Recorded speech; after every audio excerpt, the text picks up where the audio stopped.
Thank you, and welcome to everything you need to know about deferred compensation for the payroll professional. So first, let's talk about what we're going to review today.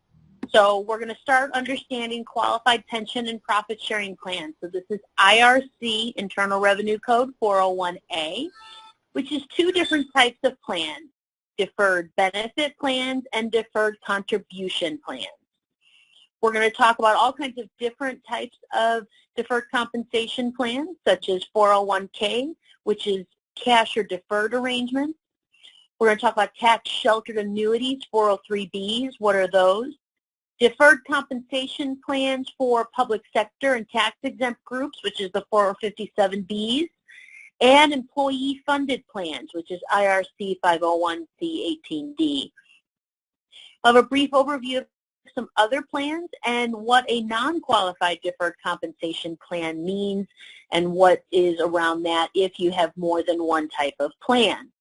We're also going to review some IRS limits that you need to be aware of. So annual limits, catch-up contributions, what are those? What are the annual limits?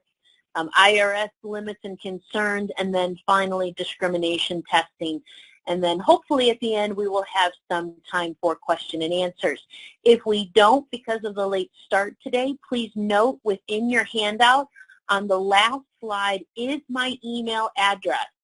I will include that in your handout, so then that way even after today's webinar, if we kind of run short on time because of the late start, feel free to email me and I will get back to you with any answers to questions you may have, because again, I do want to make sure your questions get answered, but also want to make sure that we get through the material in the time allotted. So just be aware of that. So obviously a lot of information to cover in a short period of time, so let's get started. So qualified pension and profit sharing plans. So these plans fall under Internal Revenue Code 401A. There is several different plans that fall into 401A from an IRS perspective. So there's pensions and profit sharing plans that may be qualified with the IRS, but that function differently. So there's different types of plans, but they may qualify under the IRS. So in essence, you can kind of think of deferred compensation plans as you have your qualified plans, your non-qualified plans. Your qualified plans are going to fall under Internal Revenue Code requirements of all of the different types of plans there are.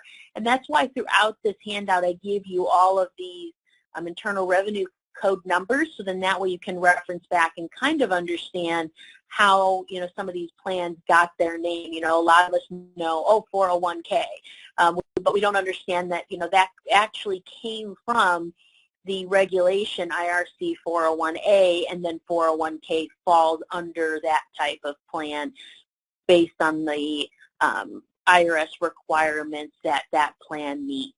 So as you can see, there's lots of different types of plans, but they may function differently, and that's why there are so many.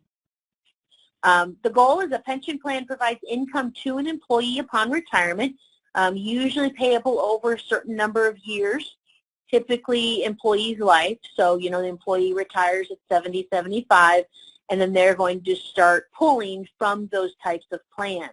As an employer, a lot of times you will contribute to it and the employee will contribute to it depending on the type of plan. Now, pension plans have a tendency to have just the employer contribute to it based on company profit.